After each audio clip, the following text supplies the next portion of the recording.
Hello, this is the third video on rational functions. And in this video, we're going to focus on graphing. So we're going to take everything that we talked about earlier in the chapter and in some instances earlier in the year and put it all together to graph these rational functions.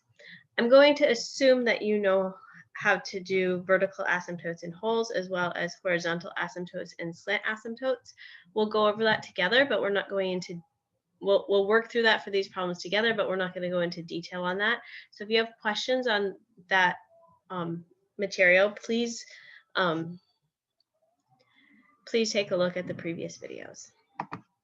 Okay, so a rational function, we have f of x is equal to p of x divided by q of x. And so there's a 6-step process that's outlined in your book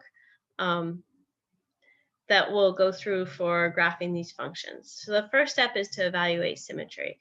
We're going to plug negative x into f of x and evaluate if it's the same or the negative of f of x. So if it's the same, it's y-axis symmetry. And if it's the opposite, if it's negative f of x, then we have origin symmetry. And this just helps us when we're doing calculations and plotting points and figuring out what our function looks like. If there's neither, it can have neither, and if it has neither, then we just work through with what we have. Okay. The next thing we want to do is find our intercepts. So our y-intercept is f of 0, and our x-intercept is where our numerator p of x is equal to 0. We want to find our horizontal asymptotes, where q of x is equal to 0. Our vertical asymptotes, where q of x is equal to 0, and our horizontal asymptotes. And then we want to plot one point between and beyond each x-intercept and vertical asymptote. So let's go ahead and take a look at an example, and we'll walk through these steps with this function. We have f of x is equal to 2x squared divided by x squared minus 9. So we want to first evaluate our symmetry. So we want to find f of negative x. So where we see x, we're just going to plug in negative x. So we have 2 times negative x squared. Negative x squared divided by negative x squared minus 9. Okay. Negative x squared is the same thing as x squared. The negative times negative cancels each other out. So this just becomes 2x squared, and we have x squared minus 9. When we look at this, you notice we have the same function back. So this is f of x.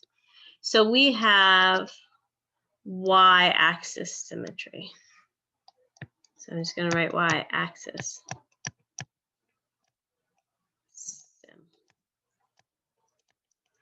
Okay. And that just helps us with our calculations. We can calculate negative 6, and we have the same value for 6. Okay. Let's take a look. The next step is to find the y-intercept. So we have f of 0. So f of 0 is equal to 2 times 0 squared is 0. 0. And 0 squared minus 9 is negative 9. Well, this is just equal to 0. So we have our intercept is 0. I don't know what is going on with this pen. 0, 0. So I'm going to plot that point right here as I go. I kind of like to put stuff on my graph as I go along. Okay. We got to find the x-intercept. We're going to go through this. We already know one x-intercept is at 0, 0. We just want to verify that there aren't any others, because we only have one y-intercept, but we can have multiple x-intercepts. So our x-intercept is where our numerator is equal to 0. So 2x squared equals 0. Well, this is just x equals 0. So this comes back to the same point. So we have just one x-intercept. So we have that already there. We want to find our vertical asymptote. So we want to know when x squared minus 9 equals 0. Okay, x squared minus 9, we should recognize this pretty quickly as a difference of squares, so we can factor it easily, is x minus 3 times x plus 3 equals 0. So x minus 3 is 0 when x equals 3. And x plus 3 is 0 when x equals negative 3.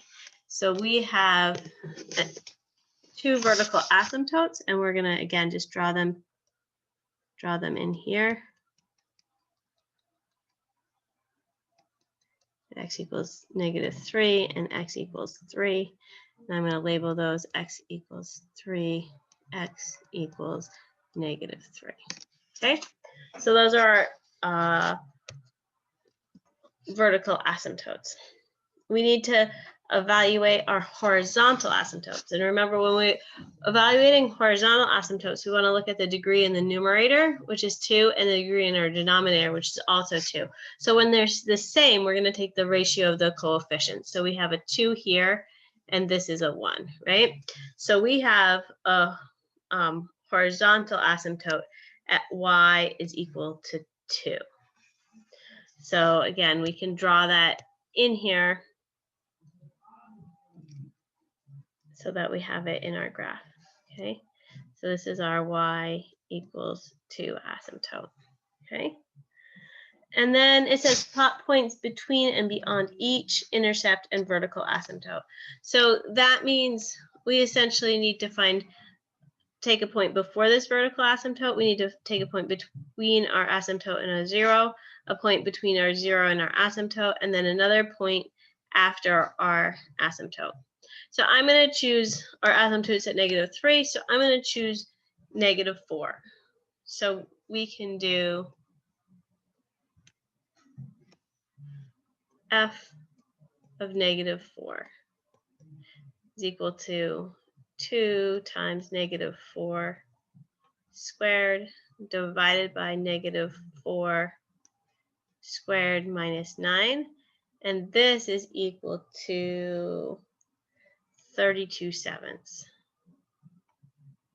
or approximately 4.57. 4.57. So again, I'm going to plot that point. My -4, my 4.57 is somewhere about there. Or, oops, someplace about here. I don't know why my pen is messing up like that. And then because we know f of -4, we know that we have symmetry. So f of 4 is going to be the same at 4.57. So that's from this up here. We know that. So we're going to plot that point as well. Okay. And now something between -3 and 0. So I'm just going to do f of -1. And that is 2 times -1 squared, which is just 2, divided by 1 minus 9. -1 squared is 9, is 1 minus 9. So this becomes 2 divided by -8, or -1/4. So that's our -1 is someplace here. And we know f of 1 is the same. F of 1 is equal to f of 1 is equal to the same, -1/4, because of our symmetry. So we can plot this here, okay? Someplace like that, okay? So now we have a couple of points. I always like to find, if it's straightforward, to find where our graph crosses our horizontal asymptote, if at all. So our vertical asymptotes, we never cross. The function is undefined there. But our horizontal asymptotes, they define the end behavior. But that doesn't necessarily mean that in the middle of our graph that we can't cross that asymptote. So I like to find out where we can cross that asymptote. So to do that, we have 2x squared divided by x squared minus 9 is equal to 2. I'm going to multiply both sides by x minus 9. And when I do that, I'm just going to erase here. Equals 2 times x squared minus 9. My 2's cancel out, and I'm left with x squared equals x squared minus 9.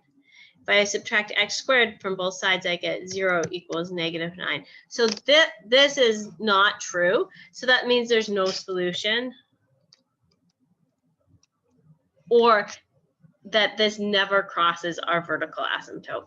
Okay, so that's what we're aiming for. So by knowing that, we know that there's this point here. It's not going to cross our vertical asymptote at x equals 3, and it's not going to cross our horizontal asymptote at y equals 2.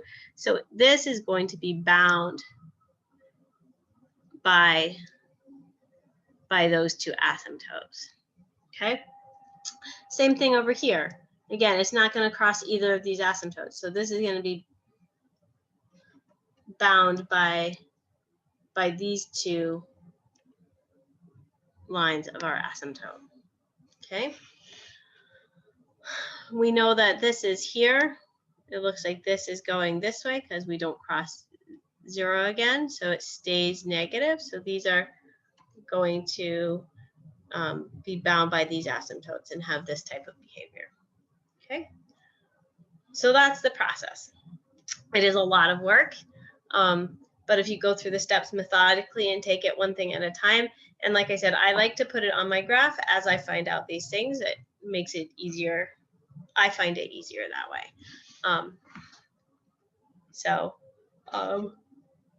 We will take a look at another example. Let me clear out these drawings. We'll go to the next slide.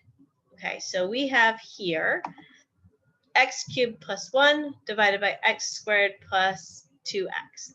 Okay, so the first thing is we want to find out if we have symmetry. So we want to find f of negative x.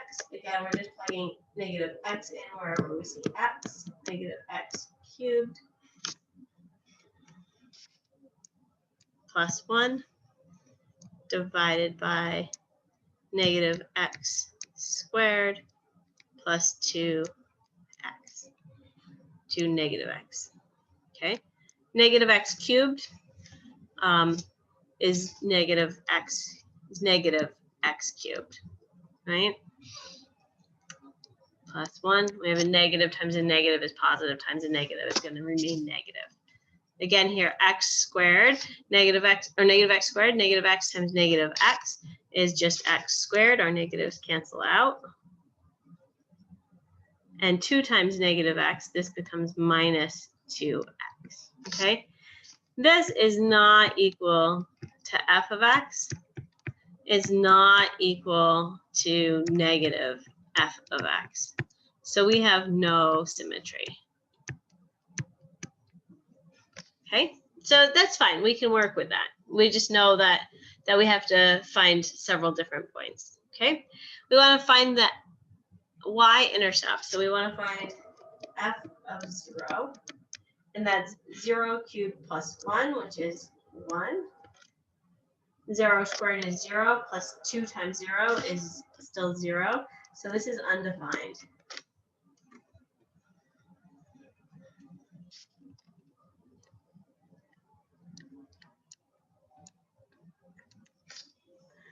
Okay, and when we go through and find our asymptotes, we'll see that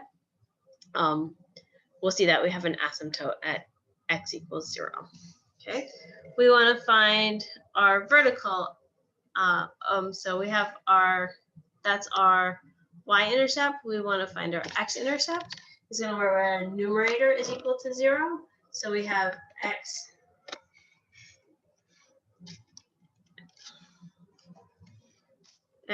cubed plus 1 is equal to 0, or x cubed equals negative 1.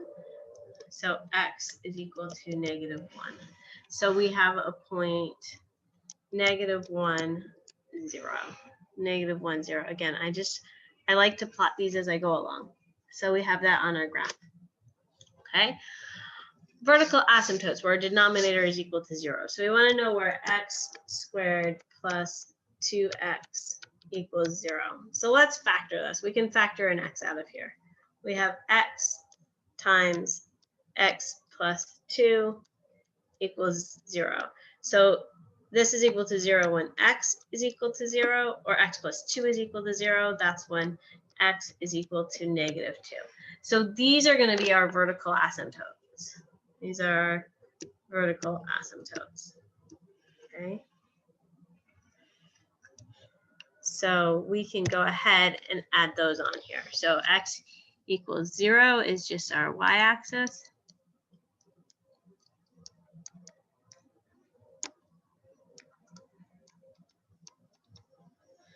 And we have,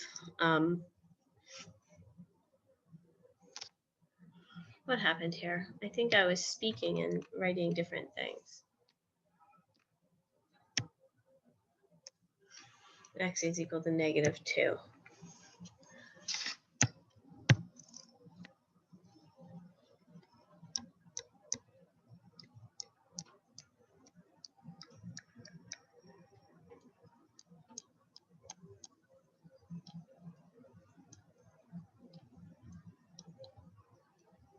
Okay, so we have our vertical asymptotes.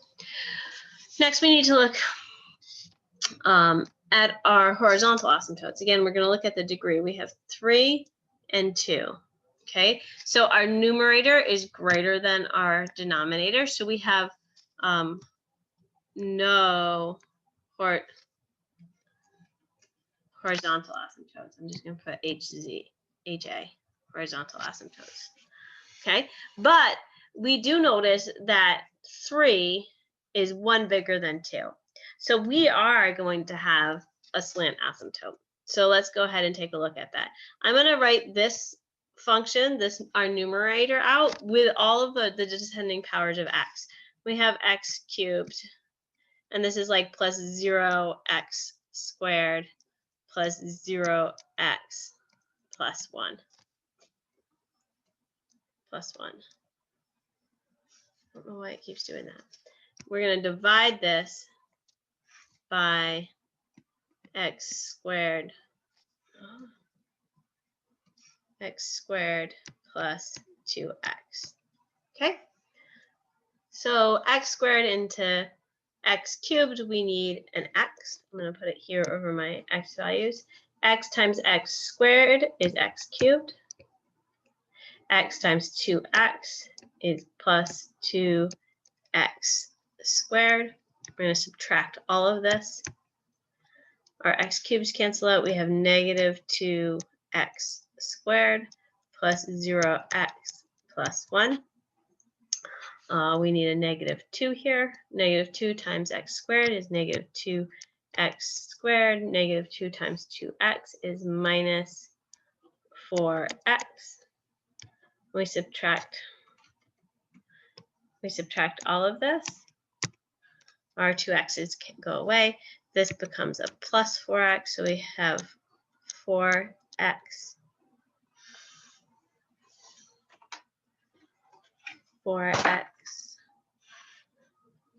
plus 1. Make sure. Yes. Okay. So this is plus 4x plus 1 over x squared plus 2x. Okay.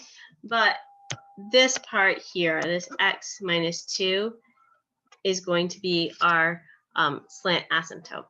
So we're going to start at -2, and we're going to have a slope of 1. So I'm going to try and draw this in here as best I can.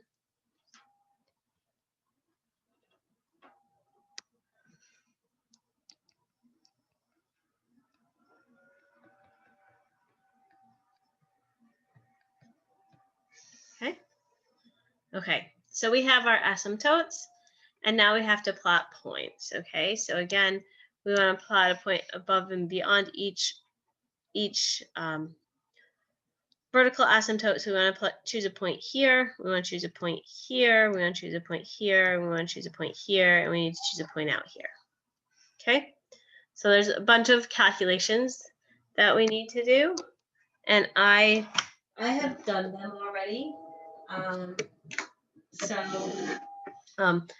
Feel free to double check my work, go back and plug them in, but I plugged in f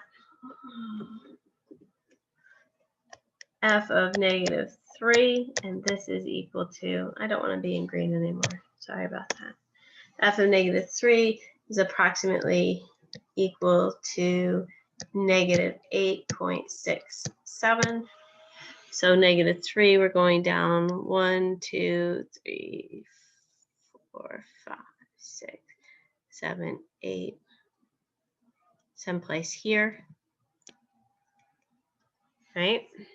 Okay, and f of negative 1.5, this was 3.17, so we're someplace up just above 3. And f of negative 0.5, that was approximately equal to negative 1.16. Negative 1.16, so we're down here someplace. Okay. And we have, and find f of 1, this is equal to 0.67, so f of 1, we're up here. And finally, f of 3, when I did the calculations, I got 1.87. Okay, so 3, that doesn't make sense.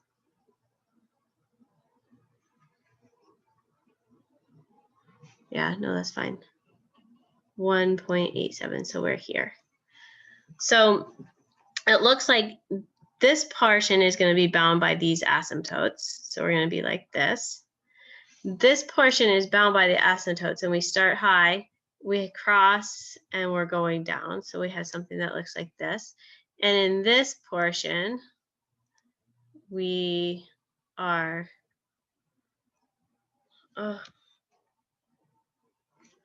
bound by our vertical asymptote and our slant asymptote. So the graph should look something like that. And if you plug it into your calculator, you can verify that. Okay.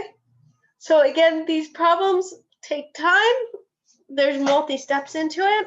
But if we follow them systematically, we look at our symmetry, we find our intercepts, we find our asymptotes, and then we plot a couple of points.